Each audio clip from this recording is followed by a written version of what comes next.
हमारे बरकट्ठा विधानसभा के निर्दलीय विधायक अमित कुमार यादव जी मौजूद हैं।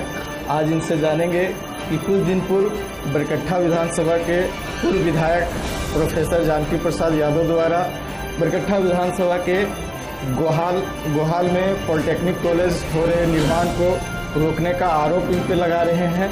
उस विषय पे अमित यादव जी क्या बोलना चाहते हैं, आइए जानते हैं। धन्यवाद। मैं आपके चैनल के माध्यम से बताना चाहता हूँ कि हमारे चाचा जी का मानसिक संतुलन थोड़ा बिगड़ गया है।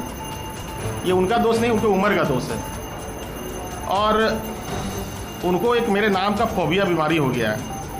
सुबह से शाम तक मेरे नाम का माला जपते। अगर इतना भगवान का नाम जपते तो शायद उनको जगह अच्छा मिल जाता। आज स्थिति ये है, आप अगर उनको देखें भाषण में, कार्यक्रम में, जगहों पे देखें तो इतने वो हड़बड़ा गए हैं।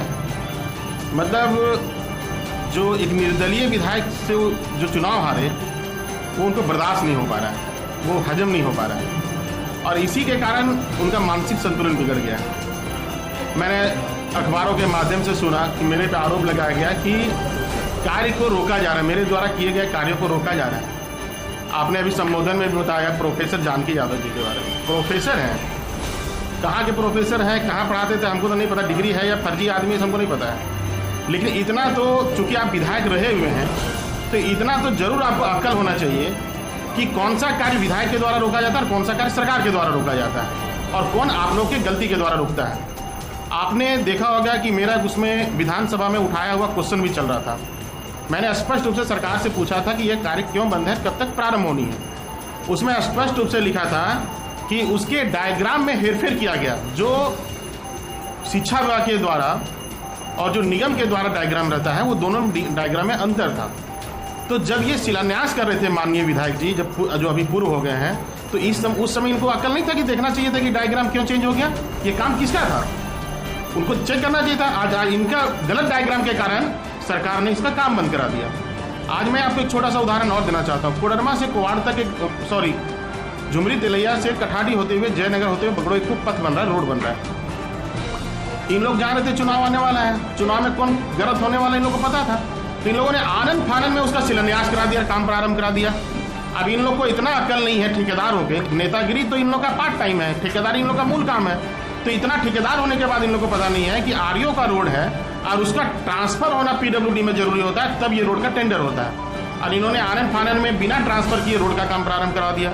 अब सरकार ने आदेश कर दिया काम बंद कराने का कि जब तक ये आरओ से ट्रांसफर नहीं होगा आप काम कैसे कर सकते हैं। आप बताइए, इन लोग जो शिलान्यास किया था उसका दोष था इसमें कि अमित यादव को दोष था। फिर हमने बहुत मशक्कत करने के बाद आरओ से भी टेंडर हो गया, पीडब्ल्यूडी से भी टेंडर हो गया। तो इतनी मशक्कत मुझे करनी पड़ी, मशक्कत करने के बाद ये कार्य को मुझे ट्रांसफर कराना पड़ा पीडब्ल्यूडी में, तब आज काम प्रारंभ हुआ है। और मैं बताना चाहता हूँ कि अभी तो पता नहीं, हम तो निर्दलीय विधायक है, गर्व से कहते हैं हम इंडिपेंडेंट है, निर्दलीय है, 5 साल निर्दलीय रहेंगे, इसमें कोई किंतु परंतु नहीं है। लेकिन चाचा जी किस पार्टी के हैं अभी तक थोड़ा सा गड़बड़ा गए। थोड़ा सा वो भारतीय जनता पार्टी में ज्वाइन किए थे विकास करने के लिए। भारतीय जनता पार्टी बहुत अच्छी पार्टी थी, बहुत अच्छी लोकतांत्रिक पार्टी थी, बहुत अच्छे सिद्धांत थे अटल जी के, आडवाणी जी के, दीनदयाल उपाध्याय का।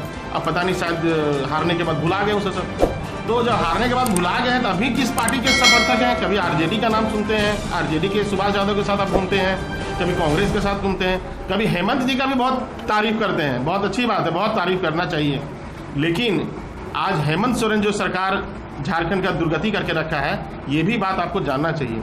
आज पूरे राज्य में विकास के कार्य रोक दिए गए।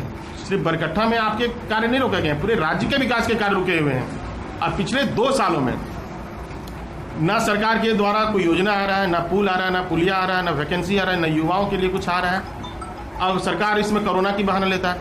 तो इसमें विधायक का क्या दोष है? मैं उनसे जानकारी चाहता हूँ। प्रोफेसर हैं, पूर्व विधायक हैं, उनकी पत्नी 2 बार की जिला परिषद सदस्य है, अभी उपाध्यक्ष भी है। आप एक चीज़ बताइए कि जिला परिषद के उपाध्यक्ष होने के बाद भी चलकुस्सा में आपने विकास क्यों नहीं किया? आप जवाब दीजिए मुझे। आपका एक ही जवाब आएगा कि सरकार ने जिला परिषद को फंड नहीं दिया। तो जब फंड जिला परिषद को नहीं दिया तो आप विकास नहीं किए, सीधा सा बात था। आज झारखंड में जो 81 विधायक विकास नहीं कर पा रहे, उसका क्या कारण है? कि सरकार फंड नहीं दे पा रही है, सरकार के पास पैसे नहीं है, सरकार दे नहीं रही है। तो जब सरकार देगी तब ना विकास होगा। आज हेमंत सोरेन सिर्फ लूट खसोट, भ्रष्टाचार, करप्शन, ट्रांसफर पोस्टिंग, कोयले में फंसा हुआ है और इसको सरकार को विकास से कोई मतलब नहीं है। आज झारखंड पूरा त्राहिमाम किया हुआ है। जी, आप पर एक और अभी आरोप लग रहा है कि पूर्व विधायक द्वारा बताया जा रहा है कि 5 साल के उनके कार्यकाल में जो विकास के कार्य हुए हैं वो अपने कार्यकाल में सिर्फ पचौड़ा ही कर दे तो क्षेत्र का विकास हो जाएगा। इस विषय पे आप क्या कहना चाहते हैं? मैं कहना चाहता हूँ आपको कि पिछले 5 साल में जो कार्य हुए उसमें बरकट्ठा बहुत ही पीछे रहा। आज इस पॉलिटेक्निक कॉलेज की बात करते हैं, डिग्री कॉलेज की बात करते हैं, आज बगोदर जाके आप देखिए, बगोदर जाके देखिए, ये सब कॉलेज प्रारंभ हो गया और इनके गलत नीति के कारण आज यहाँ कुछ भी प्रारंभ नहीं हो पाया। सारा इनका कार्य अधूरा पड़ा हुआ है। और क्या विकास किए? अपनी विकास के सिवा किसी का विकास किए क्या? अपना पूरा परिवार का विकास, ठेका पट्टा, टेंडर, योजना मैनेज करना, जो काम इनको मिला वो काम हुआ, जो काम इनको नहीं मिला वो नहीं हुआ, ये तो इनका विकास था। और आपको मैं बताता हूँ, आप इचाक में एक भी काम बता दीजिए, एक भी इनके द्वारा एक भी इचाक में आप काम बता दीजिए, टाटी जरिए में एक भी काम बता दीजिए, दारू में एक भी काम बता दीजिए। और एक भी बात मैं बता रहा हूँ कि बेड़ो कल्ला से आप बरकट्ठा चिचकप्पी तक आ जाइए, कलाबाद, गए पहाड़ी, चुगलामो, गंगपाचो, गोरहर, कहीं भी आप चले जाइए, एक भी काम बताइए आप। इनका काम है पॉलिटेक्निक कॉलेज, इनका काम है डिग्री कॉलेज, इनका काम है बिजली पावर सब स्टेशन। तो भैया मोरे, ये सिर्फ बरकट्ठा विधानसभा में नहीं हुआ है, सभी विधायकों को मिला था ये का काम, वो हुआ है। आप बताइए ना कितना पुल बना है, आप बताइए ना कितना किलोमीटर रोड बना है, और रोड जो आपने बनाया है उसकी उपयोगिता बताइए आप। आज इतना जर्जर स्थिति है पूरे क्षेत्र में, इतनी दयनीय स्थिति है सड़क का, इसके लिए कौन जिम्मेदार था? आपको इतना विकास के फंड मिल रहे थे, इतना 40-40 किलोमीटर रोड मिल रहा था, वो रोड कहाँ है? सब जंगल में रोड है।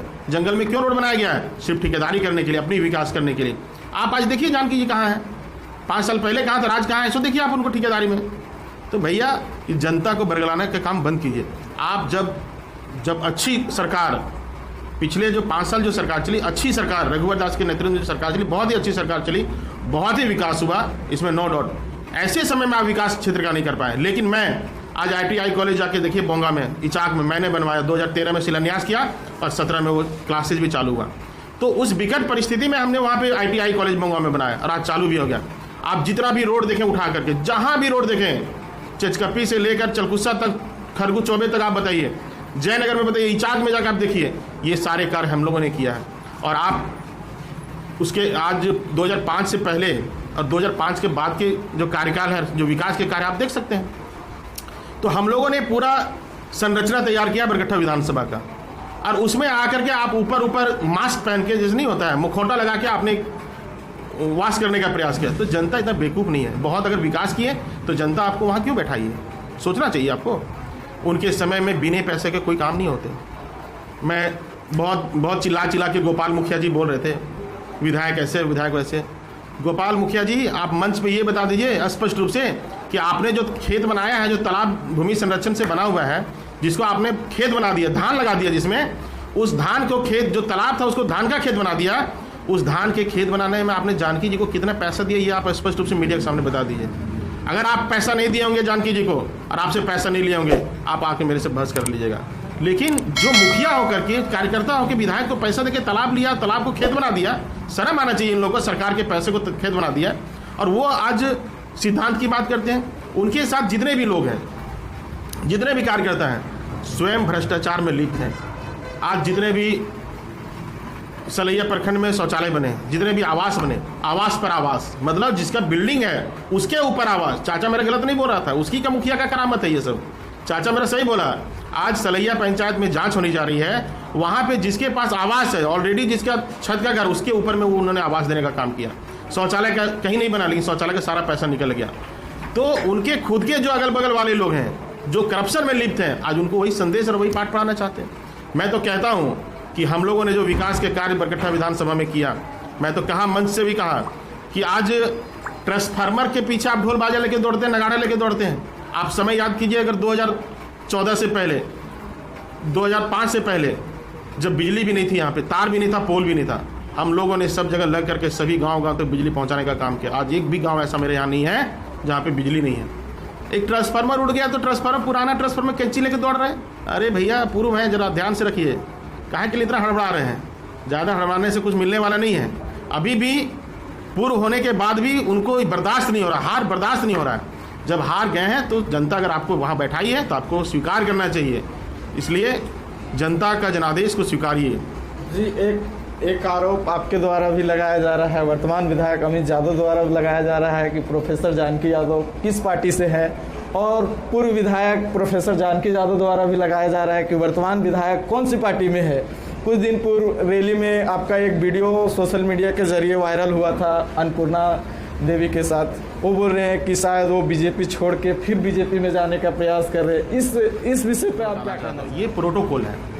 हमारे यहाँ अगर सांसद आती है तो निश्चित रूप से एक विधायक होने के नाते, किसी भी पार्टी का विधायक हो, बीजेपी का विधायक हो, जेएमएम का विधायक, कांग्रेस का हो, निर्दलीय हो, एक विधायक होने के नाते मेरी कर्तव्य है कि मुझे रहना है वहाँ पे। और उनका चंदवाड़ा में दौरा हुआ था, उरमा में दौरा हुआ था, मेरे क्षेत्र में कार्यक्रम था।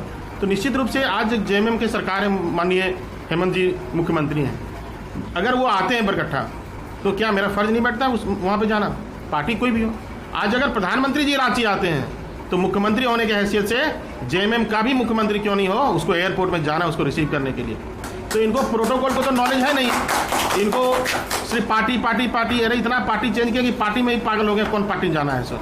आज तो मैं बताता हूँ कि भारतीय जनता पार्टी इतना कार्यक्रम आप हैं चाचा कहाँ बताइए, आरजेडी में मंच साझा कर रहे हैं, इसमें साझा कर रहे हैं।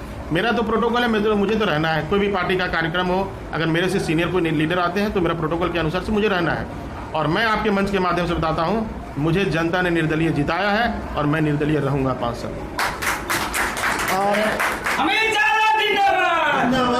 मैं आपको एक बात और भी बता देता हूँ कि मैं दल बदलू नहीं हूँ कि जीता कांग्रेस और भाजपा में भाग गया। मोह माया नहीं हम लोग को, हमको जनता ने अगर निर्दलीय जिताया तो निर्दलीय मैं हूँ। ऐसा आप लोग के जैसे दल बदलू नहीं है कि रात में किसी पार्टी में और सुबह किसी पार्टी में। जनता ने जो जनादेश दिया उस पर मुझे स्वीकार है, मुझे निर्दलीय जिताया है, मैं निर्दलीय में रहूँगा, स्पष्ट है। जी, न्यूज़ पॉइंट दर्शकों को आप बताना चाहेंगे कि वर्तमान में आप निर्दलीय विधायक होकर के ही स्वतंत्र चुनाव लड़ेंगे कि उस समय कोई पार्टी में मतलब ज्वाइन करेंगे? मैंने चुनाव में भी कहा था, आज भी मैं बोल रहा हूँ कि अभी किसी पार्टी को ज्वाइन करने का हमारा कोई मंशा नहीं है। और जब समय आएगा तो निश्चित रूप से यहाँ पे मैंने बोला है कि यहाँ पे मैं आम सभा करूँगा और आम सभा के माध्यम से जनता और कार्यकर्ता जो भी मुझे राय देंगी, अगर निर्दलीय फिर लड़ने कहेंगे निर्दलीय लड़ूंगा, किसी पार्टी को ज्वाइन करने कहेंगे किसी पार्टी को ज्वाइन करूंगा। लेकिन स्पष्ट रूप से मैं आज भी बोल रहा हूँ, मैं निर्दलीय हूँ, निर्दलीय 5 साल रहूंगा। और यहाँ पे आम सभा होगी, दिव्य कल्याण आश्रम के सामने आम सभा होगी, जनता जो निर्णय लेगी उसी पार्टी में मैं जाऊँगा। आपके लगभग 2 साल के कार्यकाल पूरा हो गए हैं और काफ़ी युवा लोग आपके नेतृत्व कहते हैं, और 2 साल के कार्यकाल में आपने युवा लोगों के बारे में क्या सोचा या भविष्य में उनके बारे में क्या सोच रहे हैं, मतलब पलायन रोकने के लिए, रोजगार देने के लिए, उस विषय पे आप कुछ बोले अपने युवा वोटरों को? ये विषय सरकार के स्तर की विषय है और निश्चित रूप से हमारे जो फॉलोवर हैं, यूथ हैं, युवा हैं, काफ़ी उम्मीद है हम पे उनको। और निश्चित रूप से आपने देखा होगा कि युवाओं के लिए पिछले बार भी मैंने विधानसभा में क्वेश्चन उठाया और इस बार भी हम लोगों की तैयारी है कि रोजगार नीति जो सरकार की है और आरक्षण नीति जो सरकार की है, एम्प्लॉयमेंट जो है, तो ये दोनों सरकार का स्टैंड क्लियर नहीं है। तो इसके लिए भी हम लोगों ने लड़ाई लड़ना प्रारंभ किया है। ओबीसी को 27% आरक्षण देना और वैकेंसी जो भी है उसको फुलफिल करना, उसमें पारा टीचर को नियमित करना, आंगनबाड़ी सेविका, सहायिका, जल सहिया दीदी, रोजगार सेवक, ये सब बीपीओ, ये सब जो भी हैं उन लोगों को अस्थायी करने के साथ साथ यहाँ के जो युवा हैं जिनको रोजगार आप नहीं दे पा रहे हैं और लगातार उनका उम्र बढ़ रहा है, तो कहीं ना कहीं जो वैकेंसी आगे जो उनके टाइम बॉन्डिंग होगा उससे वो छूट जाएंगे। तो उनको ध्यान में रखते हुए अविलंब सरकार इस पर निर्णय ले। यहाँ के युवा जो आज रिच राज रहने के बाद भी, अमीर राज रहने के बाद भी आज गरीब है यहाँ के युवा, तो निश्चित रूप से हम लोग सरकार के स्तर से इसको बात कर रहे हैं। सरकार में बहुत सारी बातें हुई है और आने वाले दिनों में विधानसभा भी यहाँ के युवाओं के लिए, यहाँ के बेरोजगारों के लिए हम लोग जोरदार तरीके से सरकार को जगाएंगे और सरकार को विवश करेंगे युवाओं को नौकरी कैसे प्राप्त है उसको देने के लिए। एक और सवाल है आपसे कि कुछ दिन पूर्व अंचल कार्यालय में एक कर्मचारी को 5,000 घूस लेते हुए एडीसी की टीम ने पकड़ा और इसमें बहुत भ्रष्ट फैली हुई है अंचल कार्यालय में। इस विषय पे आप क्या कहना चाहते हैं? और क्षेत्र में बहुत परेशान है। मैं पहले ही बताया आपको कि भ्रष्टाचार पूरे राज्य में है और अभी जो स्थिति है, यहाँ पे झारखंड में चपरासी का ट्रांसफर पोस्टिंग के लिए भी हेमंत सरकार में पैसे लेने पड़ते हैं। आज सीईओ है, बीडीओ है, एसडीओ है, जितने भी पदाधिकारी हैं, इंजीनियर हैं, जितने भी पदाधिकारी हैं, सारे के ट्रांसफर पोस्टिंग पैसे के बिना नहीं होता है। मैंने पहले कहा आपको कि सरकार सिर्फ ट्रांसफर पोस्टिंग और घूसखोरी में लगा हुआ। जब आप पैसे लेकर सीईओ और बीडीओ का ट्रांसफर और पोस्टिंग करेंगे तो वो बीडीओ और सीईओ क्या लगाम लगा सकते हैं, आप सोच सकते हैं। तो इसमें निश्चित रूप से पूरे राज्य में भ्रष्टाचार बढ़ा है। हेमंत सोरेन के राज्य में भ्रष्टाचार बढ़ा है, मेरे यहाँ भी भ्रष्टाचार बढ़ा है। हम लोग नकेल लगाने का काम कर रहे हैं। आप देखते होंगे कि हर एक सप्ताह मेरा कोई ना कोई प्रखंड का बजट होता है और हमेशा सीईओ को, बीडीओ को निर्देश देना, उनको फटकार लगाना। और कुछ दिन पहले आप लोग देखे होंगे कि कुछ लोग के द्वारा यहाँ पे, किसी पार्टी के द्वारा यहाँ पे धरना प्रदर्शन का भी कार्यक्रम किया गया। मैं स्पष्ट रूप से बता देना चाहता हूँ आपको कि हम लोग किसी भी स्तर पे भ्रष्टाचार को बर्दाश्त नहीं करेंगे। इसके लिए जो भी हम लोग को आंदोलन करना पड़ेगा, हम लोग आंदोलन करेंगे। और एसीबी को भी मैं बहुत बहुत धन्यवाद देना चाहता हूँ। आप देखे होंगे कि लगातार नित्य प्रतिदिन कोई ना कोई ऐसा पदाधिकारी जरूर रहता है जो अरेस्टिंग होती है। लेकिन हम लोग विधानसभा में भी क्वेश्चन उठाने वाले हैं कि जो एसीबी के द्वारा कोई भी पदाधिकारी घूस लेता पकड़ाता है तो जेल तो वो चला जाता है, 3 महीने 6 महीने वो जेल से वापस भी आ जाता है और फिर उसे वो नौकरी ज्वाइन भी कर लेता है। उस पर कोई ठोस कार्रवाई, जो पैसे लेते एसीबी ने जिसको पकड़ा उसको नौकरी से बर्खास्त, ये हम लोग का डिमांड है। नौकरी से अगर बर्खास्त होगा तो कोई भी पदाधिकारी ऐसा जुर्म करने के पहले 100 बार सोचेगा। और जब वो घूस भी लेता है, जेल भी जाता है, 6 महीने के बाद तनख्वाह भी ले लेता है, फिर नौकरी भी करता है, तो भैया ऐसे नहीं चलेगा। उन लोगों को ठीक करने के लिए थोड़ा कानून भी कठोर करना पड़ेगा। और निश्चित रूप से ये इस राज्य में अभी भ्रष्टाचार चरम पर है। सिर्फ बरकट्ठा में नहीं, पूरे राज्य में भ्रष्टाचार चरम पर। आप कहीं भी जाके देखिए, बरी जाइए, हजारीबाग जाइए, मांडू जाइए, जमशेदपुर जाइए, धनबाद जाइए, पलामू जाइए, साहबगंज जाइए, दुमका जाइए, कहीं ना कहीं रोज देखिएगा कोई ना कोई पकड़ाया। बीडीओ पकड़ाया था, सीईओ पकड़ाया था, जयनगर में सर इतना भ्रष्टाचार फैला हुआ है कि एक कच्चा मिट्टी का मकान धंसने से 17 वर्षीय युवती का मौत। देखिए वो भ्रष्टाचार नहीं, ये भ्रष्टाचार नहीं है, ये प्रकृति का प्रकोप है।